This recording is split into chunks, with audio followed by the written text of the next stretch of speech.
Welcome to Leading Heels. I am your host, Dr. Monique Lynch, and here with me today is the Honorable Donna Parchment-Brown, the Political Ombudsman of Jamaica. Thank you so much for joining us today. What a pleasure. Thank you very much for the invitation. It is truly an honor. So let us just kick off this conversation. So in 5 words, describe yourself. Fearless, honest, loving, just, hardworking, respectful. Interesting. So Mrs. Parchment-Brown, share with us your early years of growing up in St. Elizabeth and your stint at the Hampton School. What was that period like for you? Absolute bliss. I'm the first of 9 children. Wow. My mother was a teacher. My father was involved as a farmer, a businessman, a church leader, and a politician. Wow. So he was very much a community actor, as was my mother. So growing up in Watchwell, St. Elizabeth, you're part of a huge extended family because everybody in maybe the 4 or 5 districts around, you're all related in one way, shape, or form. And because my father was in local government also as a councillor, he was very much an underground, hands-on person, always concerned. And, you drive with him on the road. Good morning, good afternoon, good morning. A journey of 10 minutes would take an hour because he would always be stopping to talk to people. Mommy did things like taking up the census and that sort of thing. And, at her funeral, there were so many kind things said about how great she was as an actual teacher, but more so how kind she was to the children, sharing her lunch and so on with those who were in need. So, I'm very, as I keep saying to people, when you have 9 younger siblings, it's like you're born with your cheering squad, or at least my parents supply them, right? So right. always have your cheering squad. And also we were somewhat self-sufficient, because you could play with your brothers and sisters or your cousins. You always had your people. As a young child, I also went to live with my grandparents, my mother's parents, up in Elderslie, near the border of St. James and near to a compound, the Maroon Town. Okay. And so you had a different experience in the hills because Watchwell is flat. Peter Plains area. Elderslie, if you slip, you slide, because it's all mountainous. And also with my mom's younger sister, Mildred. She now lives in the Bahamas. She's retired and hopefully she'll come back home soon. And I was her little pet. So I had a great upbringing as a child, and Hampton was absolutely wonderful. I was a boarder. And, growing up where my house is, when you look up the hill to Malvern, you can see Bethlehem College, Hampton School, Monroe College. So you kind of grow up knowing you're going to go to one of those. Right. And Hampton did not disappoint. I had a great headmistress, Gloria Kathleen Wesley Gammon, the great Ouija. And, she was just a woman of stature. That was a woman who showed you how being a woman is quite okay. Take charge, lead, have answers, do what you need to do. Well, what I loved about Hampton, as a boarder or as a commuting student, certainly when I went in, you were given an older girl as a mentor. So that girl was to help you settle in, find your feet, and become comfortable at Hampton. And I think every school should have that. When you're going in first form or third form, I should be there to help you settle in rather than ragging or anything to, there are other ways you can become part of community. I was very active in school life, ultimately becoming head girl. Wow. Again, and let me tell you, you don't become head girl because you're the best behaving child in school, because I got my fair share of the other man, my fair share of detentions, my fair share of being sent to the cockroach corner to repent of my evil, my fair share of eating the principal's garden. But at the end of the day, the institution was fair. And so I was able to become head girl. And later I became chairman of the school board, but that was much later on. And president of the Old Girls Association as well. Wow, you were quite involved. Yes. So would you say that those experiences would have shaped who you are today? 100%. I look back on my upbringing and I thank the Lord every day for the privilege of being a daughter of St. Bess, who also traveled elsewhere in the country and got to, really value Jamaica and Jamaicans, the farmers, the household workers, the postmistress, the local DC, regular folk who were building this country from the ground up. Because the same man who is a DC, who people might say, well, he's just a DC, he's not anything. He's also the deacon at his church, right, providing leadership. The lady who's a household worker, she sing on the choir at church, right? So we have to see people in their many dimensions and really look to people for the value they have. And so, yeah, I'm grateful for that upbringing. Okay. So growing up, did you envision that you would have become such a prolific public servant, mediator, arbitrator, and nation builder? I really had no such idea. I had great examples. I had great examples in my family because a lot of them were teachers, they were leaders, they were very engaged in community life. So that for me was very normal for people to do. I remember my music teacher at Hampton, Nurse VC Whitty Hyman. I think she said, "You must go become a lawyer, you argue too much." So I guess somewhere in there, the seeds were planted about becoming a lawyer. But, I always understood that the law and justice and all of that belongs to people. I just work as a lawyer, but the law and justice belongs to every man. And so I didn't have any particular ambitions. In fact, to be totally truthful, this was in the heyday of Air Jamaica. So one of my ambitions was to become an air hostess. Dress up in pretty clothes, serve people, travel all over the world. And in those days, they even used to model. Wow. So I had Air Jamaica on my mind and also to work in the hotel industry. I actually, went first to register for that before university. But as life would have it, I ended up doing going into government for 1 year. And, again, that is prophetic because I've been involved in government and governance, not in politics, right? So not as an elected official, but as a public servant. And then I moved to law. And really, I would suggest anybody can study law because law helps you understand the world you live in. It helps you be analytical. It helps you be able to withhold judgment until you have the information. And those things I have found quite invaluable. So no, I was thinking I would have been traveling all over the world on Air Jamaica, but there you have it. I've been happy had it a different way. So as one who has offered service to Jamaica as an attorney, a facilitator, justice of the peace, mediator, and now a political ombudsman, speak to us about what drives you to continue to be a public-spirited Jamaican. We are so fortunate to be born and to live on this rock. There is nowhere you go in the world that somebody has not heard about Jamaica and doesn't have something good to say about Jamaica and Jamaicans. A lot of people who were in the UK in the Windrush years, whatever colonial outposts they were coming from, it was the Jamaicans who were standing up and making the others feel, really, we have a champion, we're proud, we're equal, we can do what we need to do. The same thing, when you look at, say, the US, my father did farm work. And I read something he wrote after he died. I read this thing and it said, all these young men, they were so excited. The war was on and they wanted the danger and the excitement of going to the US and to make some quick money and to help the war effort. This is how these people thought. And I want to think some of that is in my veins. He talks about the submarines while they were on the boat going to America. There were submarines around them in the water. But they went, and these guys went. This group, they bought a car. They taught one another to drive. They drove around and checked on one another at different places. It's in my DNA to serve and to care.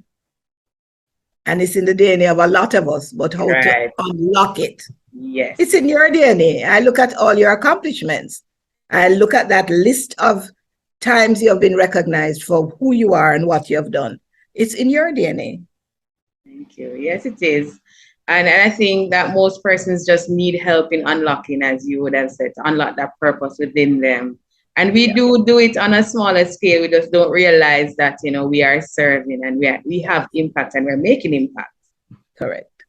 So having received the Order of Distinction Commander class in 2004, congratulations, by the way.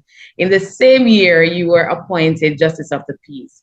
Would you say that receiving this national recognition has been the highlight of your career? It was phenomenal. But just to set the record straight, I've been a JP since 1990. Wow. Because I worked at the General Legal Council, which is a regulatory body for the legal profession at the time. And I used the opportunity. I had to certify a lot of documents for incoming attorneys and so on. So it was important.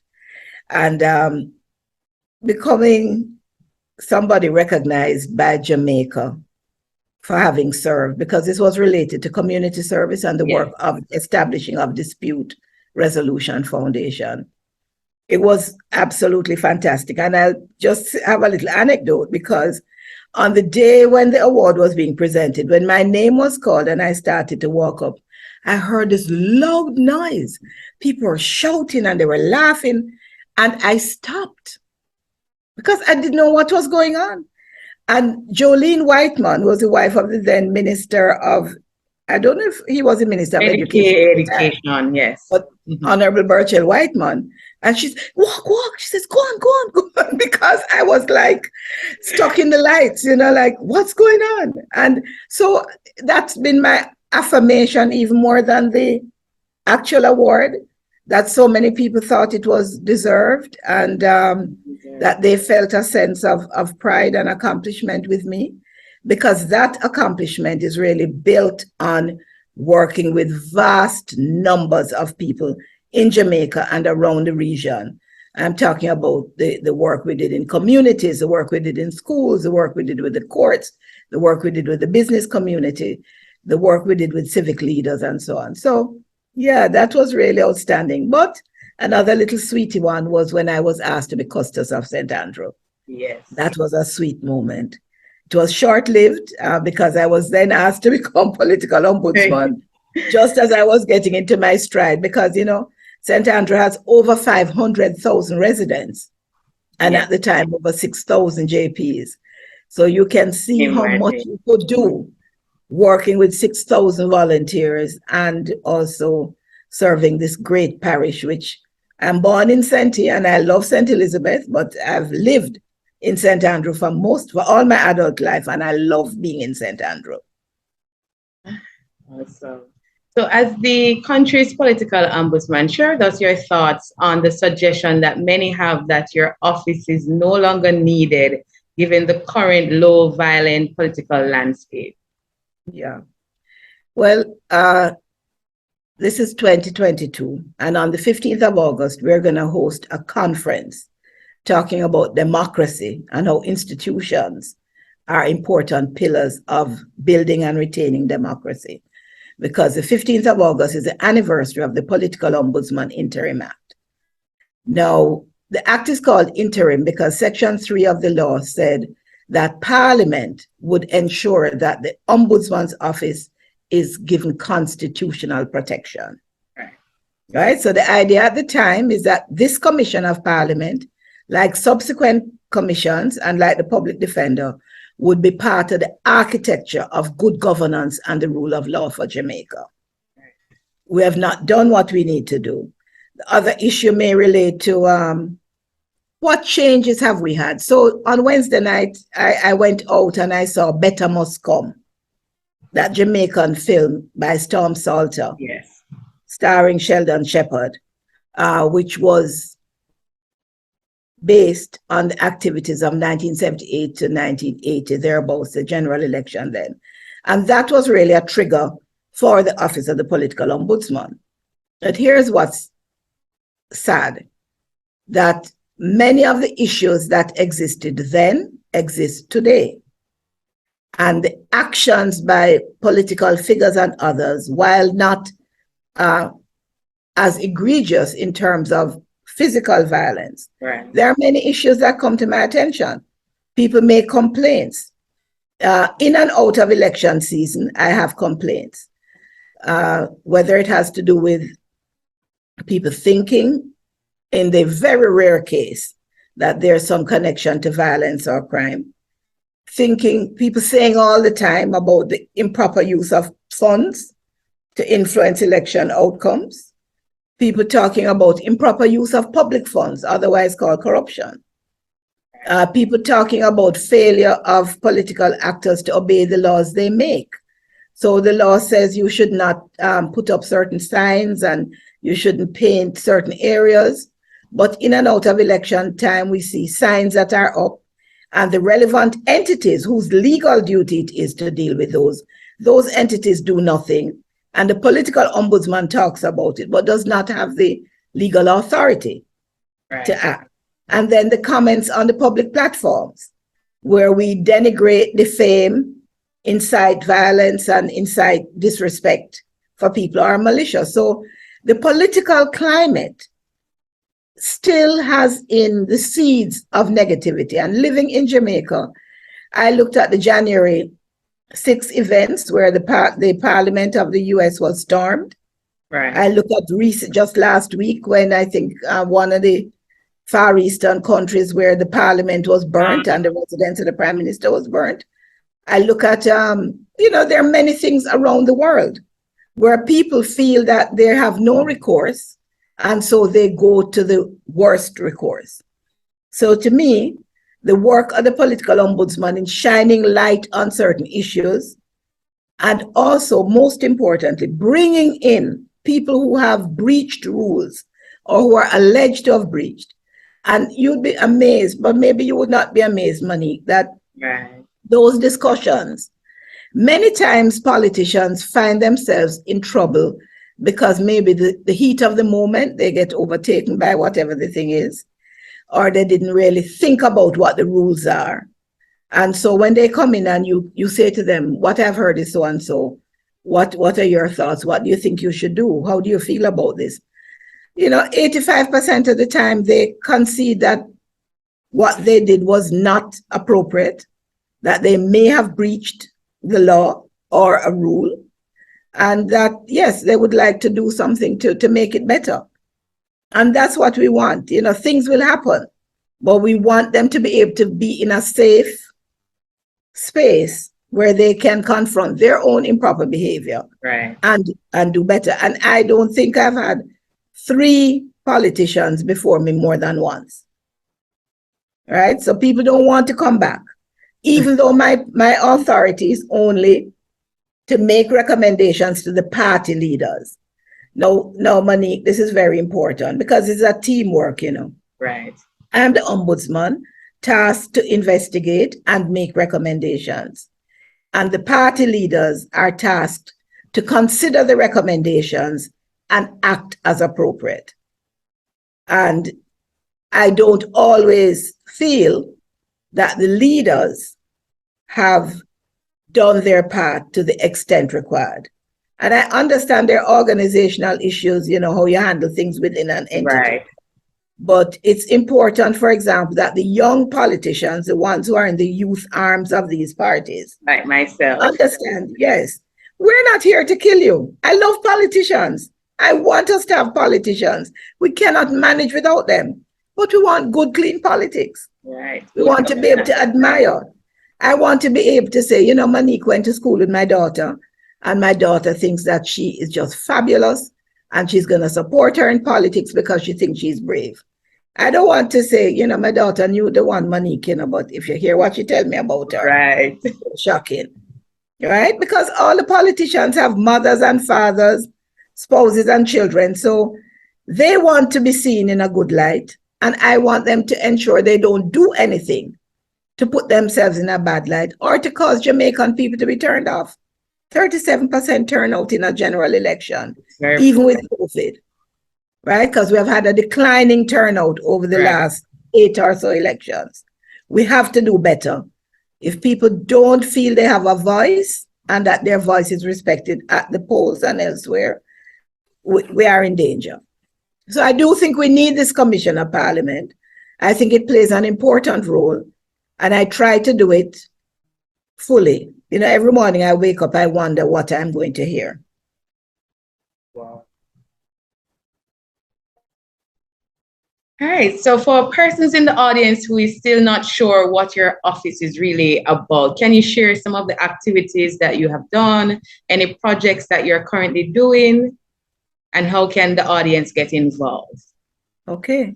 Well, I'm so happy to be talking to your audience, you know, because young people, I know many of them are young people, and Jamaica is depending on each and every one of you, not just for the future, but for now.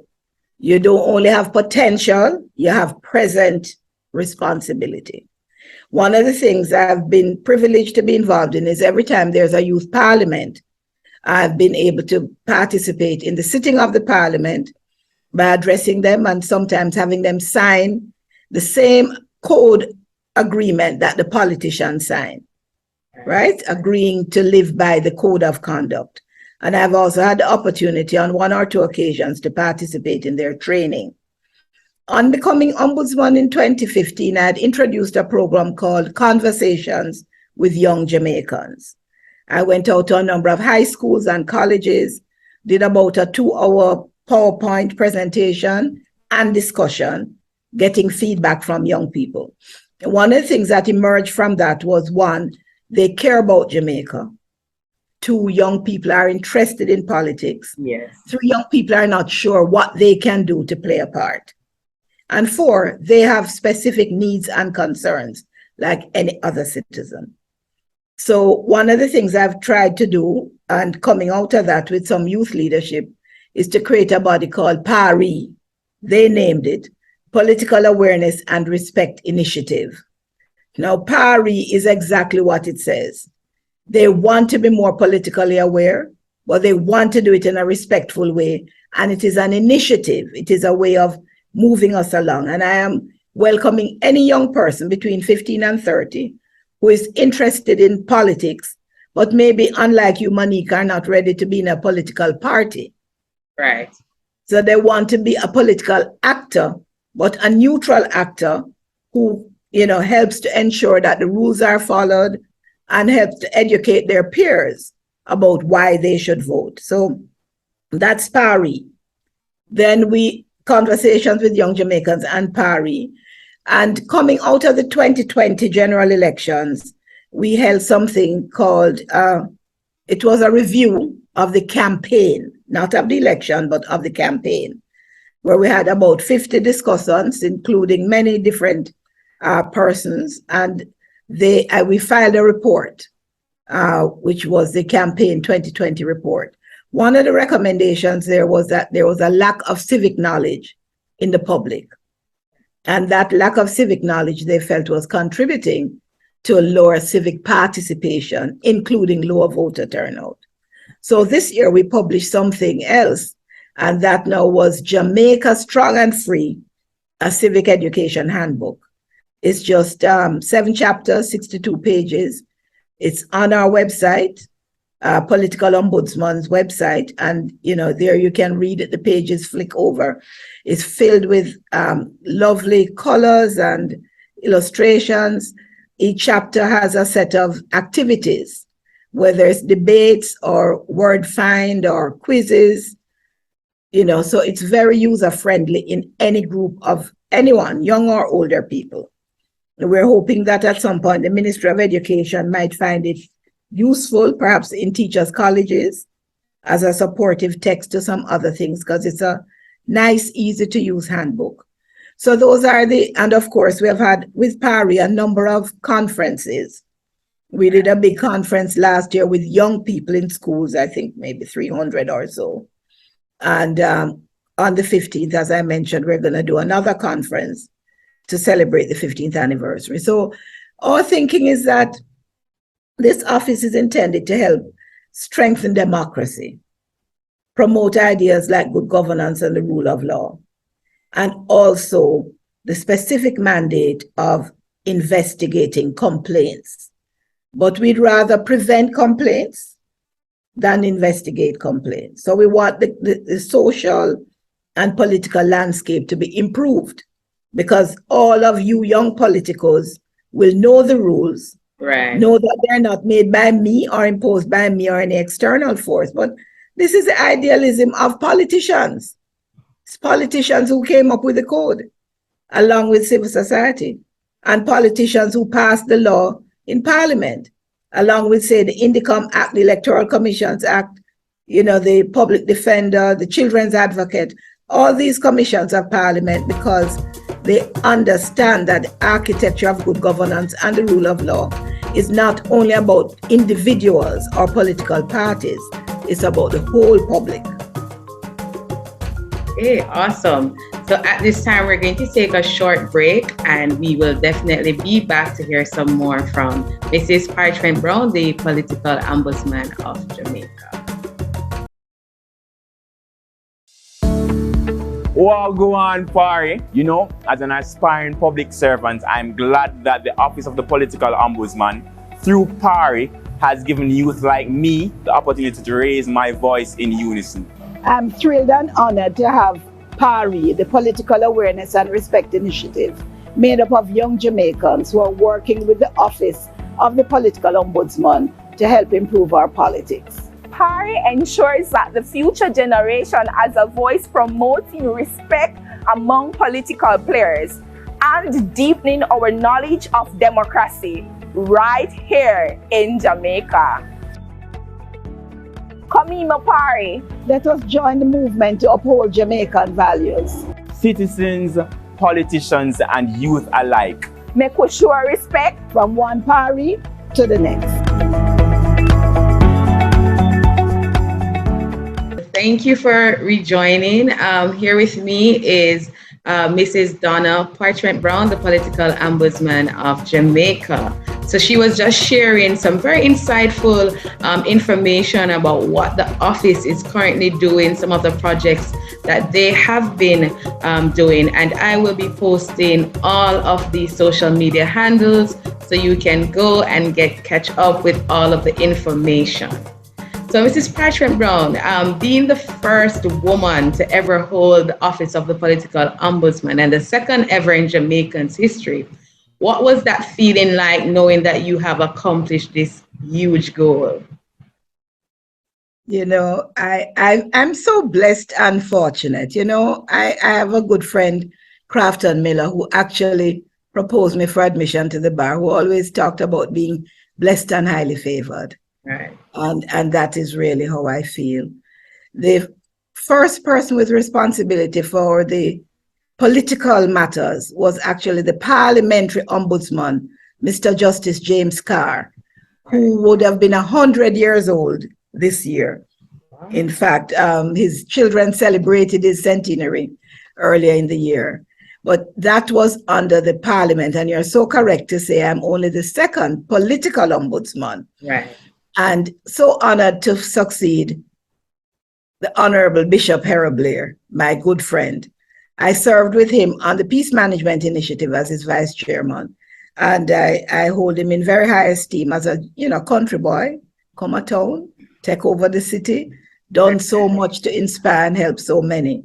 And I saw his work as political ombudsman, but it never crossed my mind that might have been my mandate.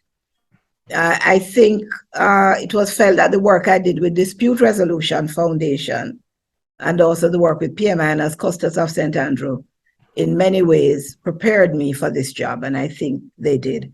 Of course, I think the biggest preparation was being the first of 9 children. That of an extended family. But I'm so honored, and I didn't expect it. I accept it with humility. And I'm trying to make sure that my tenure has a positive impact on politics and on Jamaica. Now, the impact on politics should be seen by a decline in complaints against and between political actors. That's what I want to see. The numbers of complaints should decline, not increase. Right. And do you think being a woman has made it more difficult or easier to carry out your duties in the office of the political ombudsman in a male-dominated political environment? Yeah. Jamaican men are very interesting because they can be extremely cordial to women. And if you handle it properly, I mean, I'm not trying to emasculate anyone. So I never take an approach of, you're less than or whatever. And I think that has served me well. And not so much because I'm a woman, but because of my background in dispute resolution, which is what I've brought to the table, a very respectful approach while firm. Hampton's motto is with the utmost courage and courtesy. And that has been my watchword. So I'm bold. I'm bold. In fact, when I was appointed political ombudsman, I called on the then Prime Minister, Portia Simpson Miller, the most honorable, and on the then leader of the opposition, Mr. Andrew Holness. And he said to me, be bold. And I took him at his word. Be bold. Because you can't be a shrinking violet in this job and succeed. That makes you quite irrelevant. Actually, the one time when I've been told that or heard that being a woman was a negative factor in my being ombudsman was by a female politician, not a parliamentarian. She was a councillor. And, in one of these discussion shows, she commented on the fact that I was a woman. I thought that was quite interesting. Many of the people who I'm interacting with also know that I do have a reputation for neutrality and fairness. Right. And in my interaction with them, I try very hard to demonstrate that. In the media, I use a lot of media opportunity. When the media reaches out to me, I want to be available, but I also want to be fair. I want to make sure my comments are fair, unbiased, and well-founded in fact. So I'm willing to delay a comment until the proper process has been gone through. And I'm not here to hype myself or hype anyone, because that doesn't help Jamaica. Yes. So yes, there are times when I wonder if, because I'm a woman, the less evolved among us might fail to see me simply as a Jamaican public official and their equal. But people may also think I'm not as good as them. They might think, who is this little girl from wherever, right? Or who this woman, she's not a rich, powerful person. How dare she talk to me? So I think there's some of that there. But, honestly, guess who I work for? You know who I work for? 3 million people who I buck up in the supermarket. I buck them up at church. I see them on the road. I see them on the beach. I see them in the airport. I see them all over the place. And they're, Miss D, we like what you're doing. Or, Ombudsman are praying for you. Or, keep on doing what you're doing. It's important. That's who I work for. And I'm affirmed every day that the Lord sends. I find a fellow Jamaican who affirms me. And, more than that, the OAS, when they did the 2016 elections, in their report, they noted the Office of the Political Ombudsman as a global best practice that should be followed in other countries. Right. This is the OAS who came here as election observers. So this is not, my ego. We have no authority in the parliament or inside the parish councils, but in the actions of all political officials, whether elected or not elected, outside of their official duty as parliamentarians or councillors. We have the right to speak. And the public, I know sometimes it's confusing because they may see something happen in the parliament and they say, Ombudsman, you never say anything about such and such. And I have to say, that is a matter for the Ethics Committee of Parliament.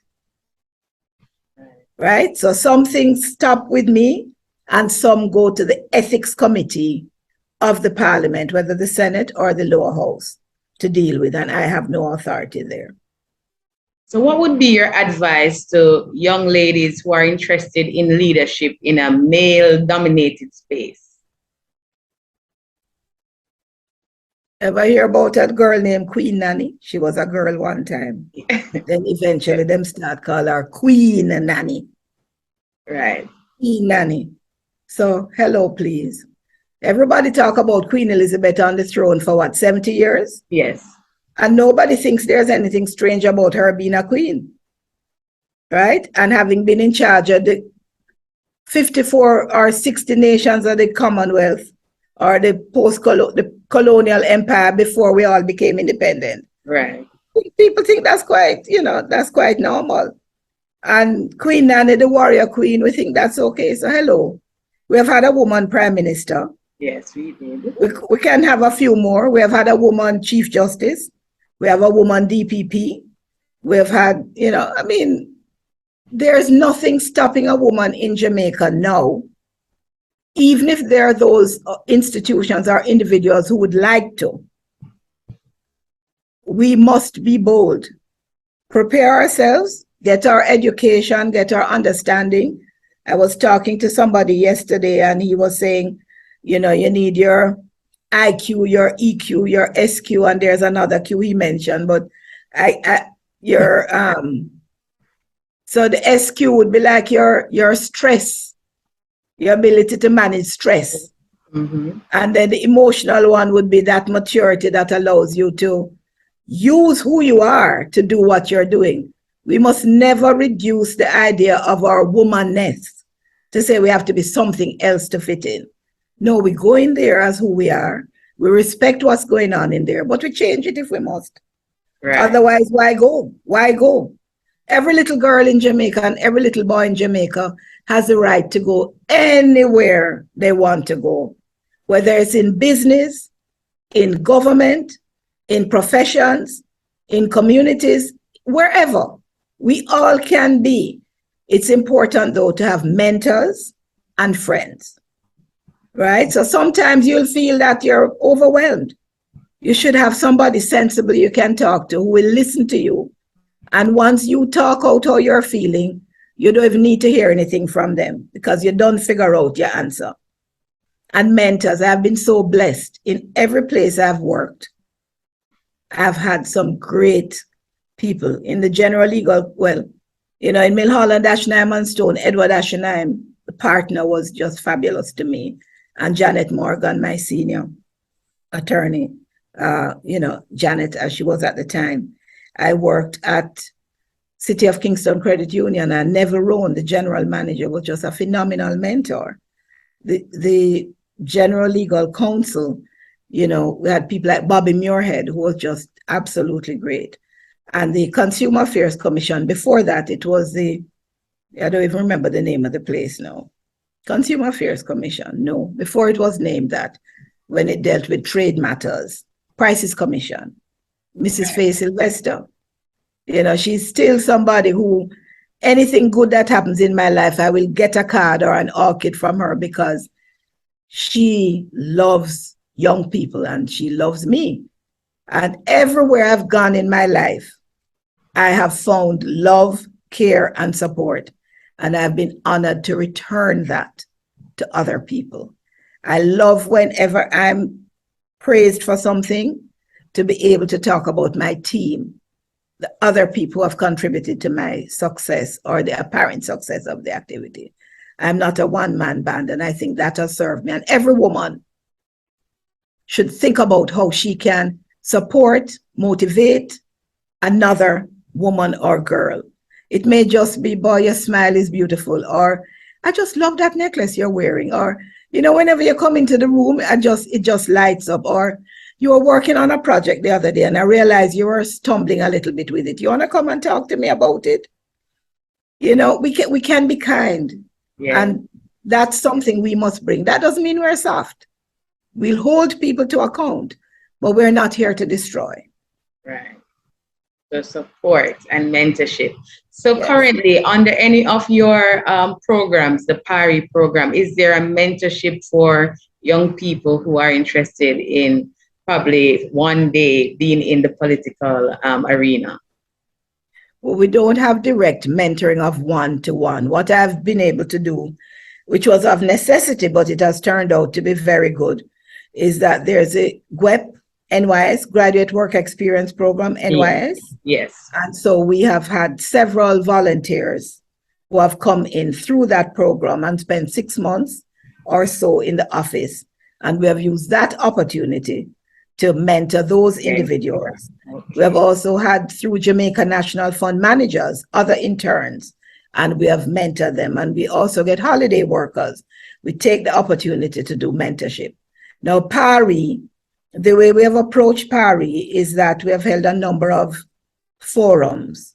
And in each of these forums, what we have done is we have had like a guest speaker on a topical issue, whether it's how Parliament works or the justice system, whatever it is. But in that forum, we have also had a speaker from Jamaica National Fund managers talking about individual personal development, right? So how to save, how to invest, how you go about getting a house, how you go about getting a car, all of these things that we want young people to have financial literacy, financial knowledge and goals early in life. And I say that as somebody who sort of missed that boat, you know. So I want to make sure that the PARI young people, they may not quite see why we want to do that, but we try to incorporate that in every forum because we want them to have a sense of civic pride and achievement, but also personal development, so they can do more things. So they can go to parties because they have money. You know? Yeah, I think we just misplace our importance of certain things or certain areas in our lives as young people, and that's why mentorship is very, very crucial to our development. Partying is good, you know, Monique. I'm not knocking parties. I went to university, I partied every week. There was a fete every week. But guess what? I went to every lecture and I went to every tutorial and every party. Balance. I was well balanced, you know. So don't cut out fun and friendship and living your life. Don't put off your life, but just make sure all the ingredients are there at play. So a major part of your experiences has been dispute resolution. What role do you see dispute resolution playing in assisting Jamaica to address our crime problem? Yeah, I want to say that dispute resolution affects how people deal with issues, how they see issues, and what they do when they're faced with issues. So we're told that a lot of the crime in Jamaica is related to people who know one another. Right. And who choose to use violence to address whatever differences they may have with one another. So within that context, understanding that the gun, the knife, the fist is not necessarily an answer, it is a reaction, then that's an important part of, you know, young people, children, young people and adults understanding themselves and how to function. In terms of the formal service of dispute resolution, I know particularly the DRF, and with a lot of support now, again, from the Ministry of Justice, and always the DRF worked with the Ministry of Justice and the Ministry of National Security. So they believed in institutional action as well as NGO activity. They have been very involved in advocating for legislative amendments to make mediation a part of the justice system. Right. And that's been primarily the civil justice system. So if you think about that, if the judges, if 18% or 80% of the cases get resolved at mediation, because it's a civil dispute we're having about money or about land or about something like that, then it frees the judges to do the criminal cases more quickly. True.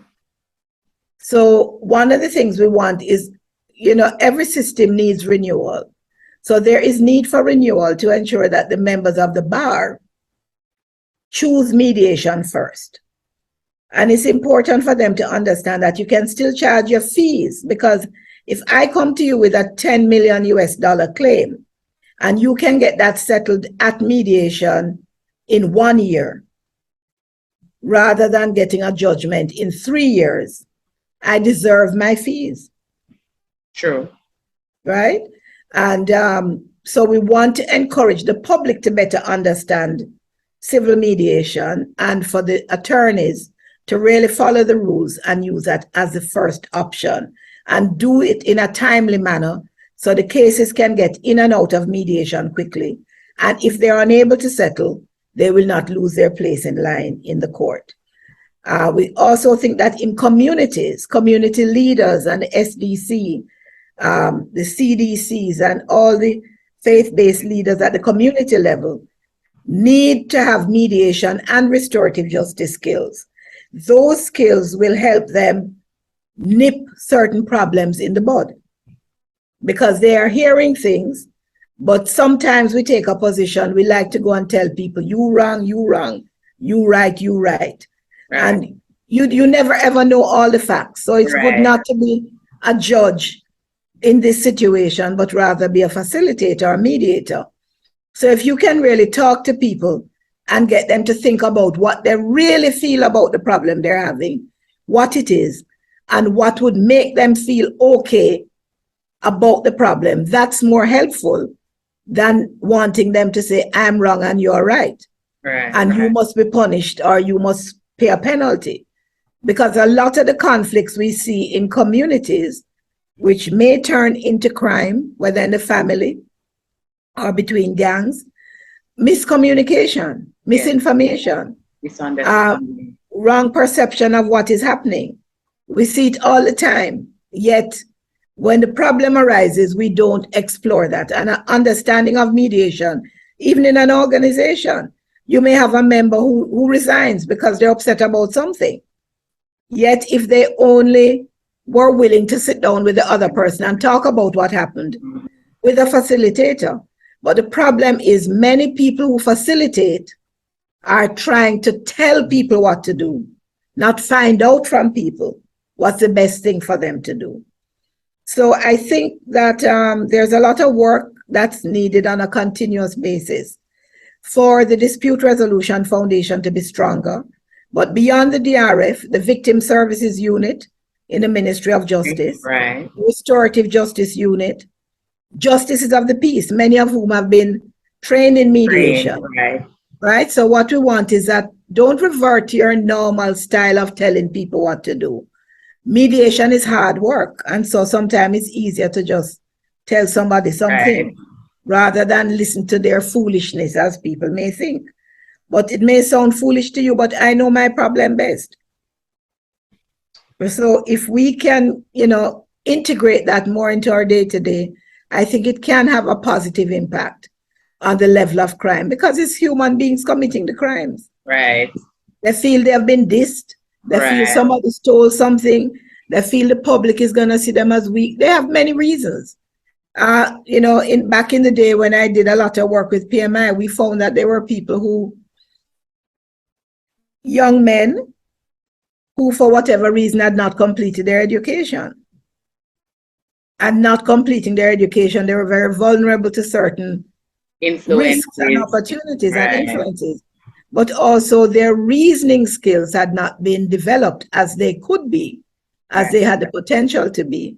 And so it was always, this strong negative thing that was needed.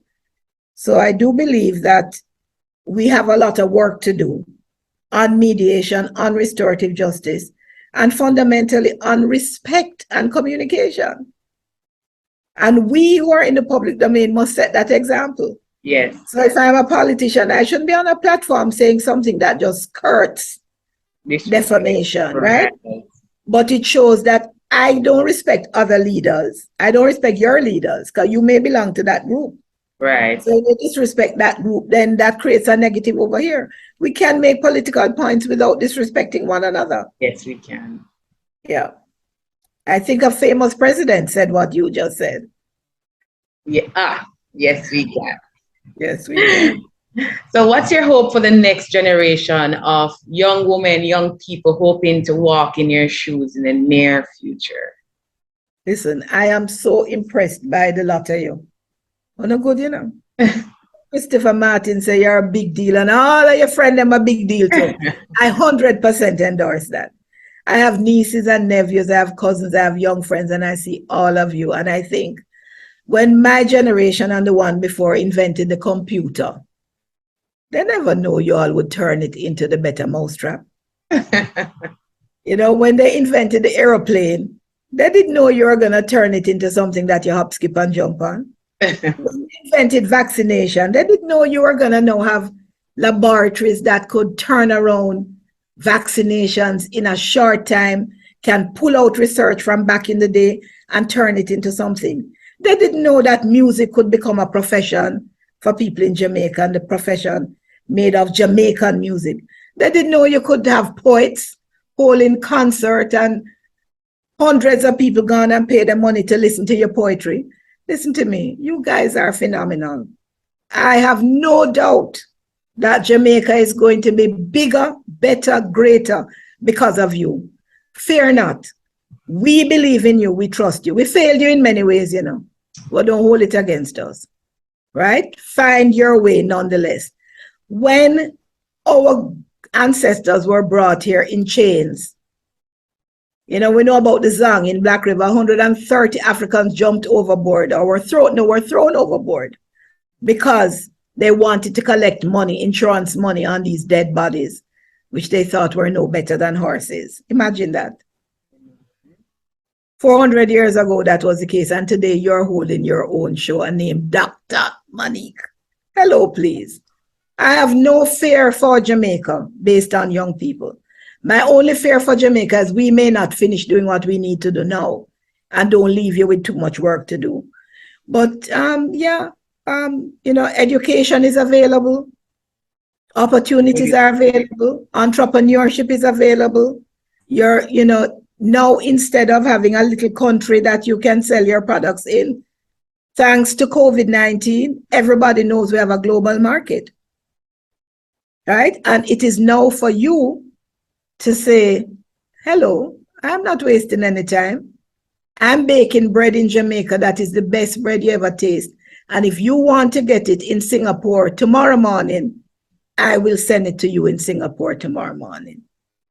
I can write a program for a film that will make you be able to use Jamaican music in a way that Jamaican artists earn money and the world loves your product. And I will send it to you over the internet. And you make sure you send back my money. Electronic transfer. That's right. The world is yours. The world is yours. You know, Jamaica's motto, out of many one people, and the national anthem. We have a national anthem that was written as if we are a world power, right? And as if the whole world and what happens in the world is our responsibility. Right. Now it's your chance. Before we used to go to these big international meetings and Jamaica was, you know, boxing above our weight. We were definitely little but we tallow, we're respected. Now you guys can monetize that in tourism, but not tourism only. Right. You know, so I mean, you're working in a way that you're acknowledged as a UN person. United Nations, hello, that's global. I've put on so many events with the Commonwealth Secretariat in the COVID era. So, you know, I am so excited for all of you that I am just grateful that come the day I will be sitting on my veranda sipping some of that great product from St. Elizabeth with coconut water. You all will be making the world a better place. Because right now where we are, you have to make it a better place. You have to start now. And it's like how you think. Everything begins in the brain and in the heart. The brain and the heart. Align those well, and Jamaica, no problem. Well, we will definitely try not to let you down. We will definitely try. So as Jamaica celebrates 60 years of independence this year, what's your hope for the future and what does it really mean to be a Jamaican?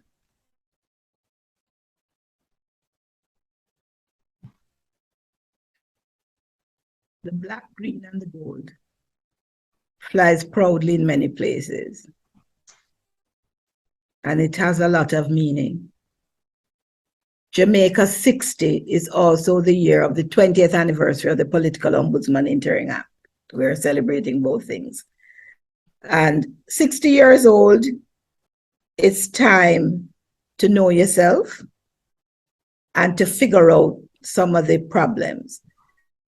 I know it's not likely we will have, something called unity, because sometimes that's a little theoretical. But if we could get the African idea of Ubuntu, I am because you are, that sense that we are mutually reinforcing, being normalized in Jamaica, and thereby not dismissing one another. So because I wear a particular political color, it doesn't mean that everything I say is to tear down the other side. I can have a genuine idea about what's good for Jamaica that should be taken up, and whether you get political points for whose idea it was or not is really neither here nor there to me. But we have gone through a lot in 60 years. We should have learned a lot. We are a country filled with people with ideas and ability. We must unleash and support that. I am a firm believer that it is time for us to, like other countries have done, maybe select our 3 or 4 key things, and people have different ideas about that. I think we're all agreed that education needs more attention. Yes.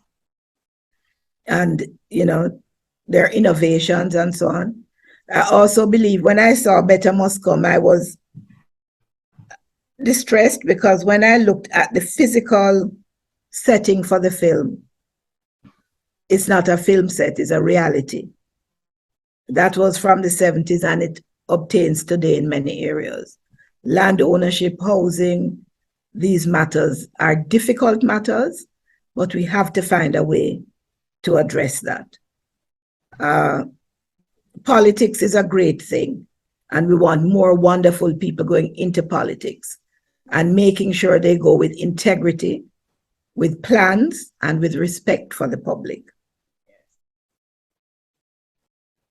Jamaica has institutions, and countries need institutions, because those institutions go through good times and bad times. They go through different individuals, different administrations, and they provide a continuity and a certainty to the public.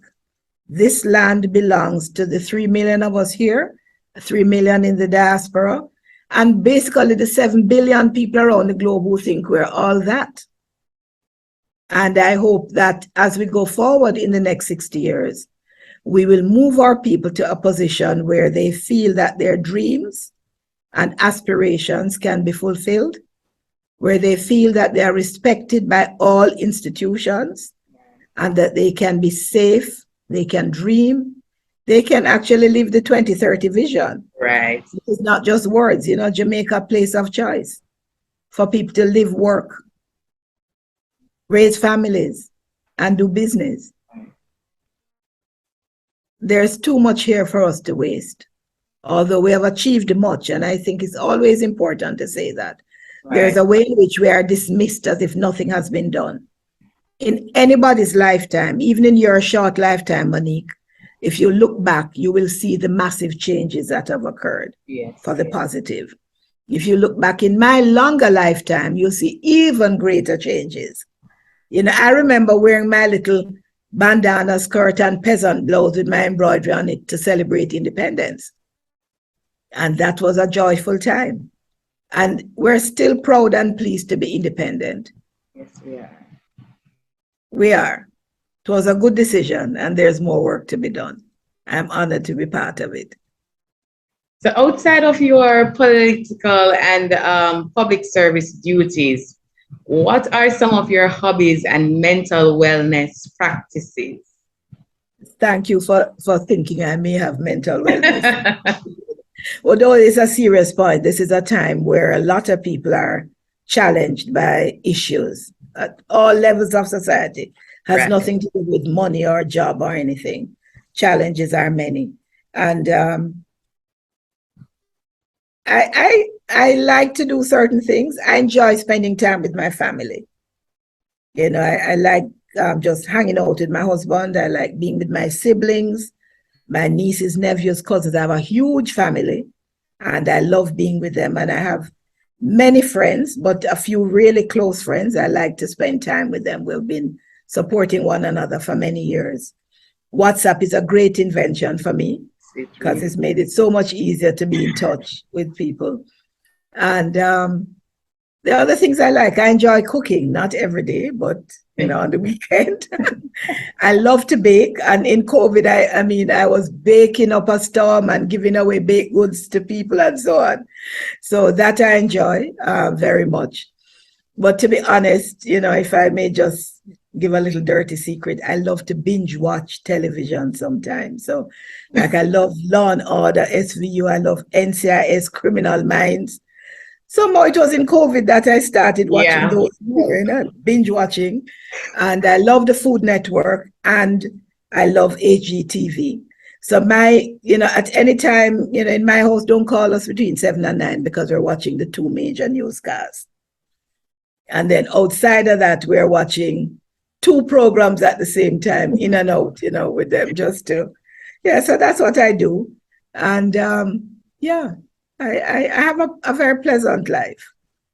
Yes, it really seems that way. A quite balanced life. Yes. So what can we expect next from you? Well, I'm hoping that the election, the local government election and the referendum, both of which will result in campaigning going on, that we will be able to campaign in a more modern way. And that's the thing I'm hoping the political parties will think about, modernizing their campaigns. So no painting up of people's buildings, no putting up of flags on flagpoles, but individuals can walk with their flags if you support. You go to a meeting, you have your flag in your hand. You don't have to, nail it up on anywhere. Nail it up, right. Brand a community or terrorize a community with it. You don't have to look and see a community with a beautiful sign at the front saying whatever gardens, and then you go and you paint some green or orange paint across that. I think that it's so undignified and disrespectful. Yes. And also anything you do that you clean up after yourself.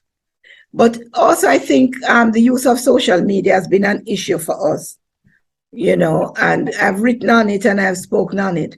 So we're hoping that the political parties will use social media in a very responsible manner to put out their messages early, and that we focus on our message rather than a negative message about the other party. Mm-hmm. Right? Because we have seen that Jamaicans are not interested, apart from the diehard, and that's down to like under 40% of the vote. Right? They're not interested in the cascas and disrespect, because we don't know who is connected to who. Why is that your message to me? Right. Your message to me should be uplifting. So it's my hope that the campaigns will show a certain level of political maturity and respect for the public. And the referendum, which is a major event, we expect that there will be long discussions leading up to that. And I'm hoping that there won't be too many incidents that are negative, where people are throwing unnecessary blows that would require them to come into me because they've breached the code. But essentially what I will be working on in the coming years is making sure Jamaicans know they're at the center of our democracy. Right. And to be at the center means that they have rights and privileges and duties. And Jamaica Strong and Free can only happen with the effort of each and every one of us. Following the law, paying our taxes, obeying the rules on the road, selecting politicians and voting for them, educating ourselves, holding them to account when they break the rules or when they fail to fulfill their promises. Awesome. So, being a person who might be campaigning very soon, I've learned a lot from this discussion to actually keep myself accountable so that I will never end up in front of you in that light. Right. It was a great conversation, and I'm truly honored that you accepted this invitation. And I want to thank you very much. And it was a pleasure speaking with you. Thank you so much. It's been my honor and pleasure. And I commend you on stepping forward into politics. I want to see more young people step forward with that attitude into politics to serve, to make Jamaica better. All the young people who are on watching this now, God bless and protect each and every one of you, and may all your greatest wishes and desires be fulfilled. Thank you. Thank you very much.